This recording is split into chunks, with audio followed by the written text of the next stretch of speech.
Hello mga kabidyo, magandang gabi po sa inyong lahat. Ayan po, meron po tayong niluluto dito na baragan ang tawag dito sa amin sa Batangas. Iyan po ay nahuli ko ng isang gabi sa pamumana. Ayan. Ayan, bali nalinisan ko na po yan. Igigisa po natin yan sa mantika. Kasama po ng unang sangkap. Ayan guys. Bale, sinakot naman natin na ating... Ayan po mga kabidyo. Bali, lulutuin po natin yan ng ayos para masarap ang lasa. Ayan, napakasarap yan. Bali, sinaw ko na rin po yung huli kong alimasag sa ibabaw.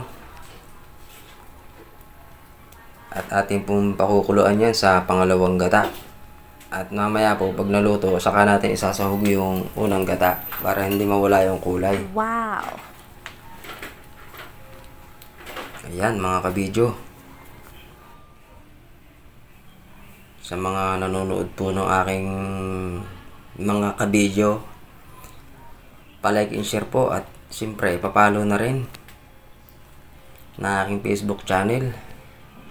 Yun lang po mga kabidyo, maraming salamat po sa inyong suporta. Na may pagpalain po tayo ng may kapal. Maraming salamat po.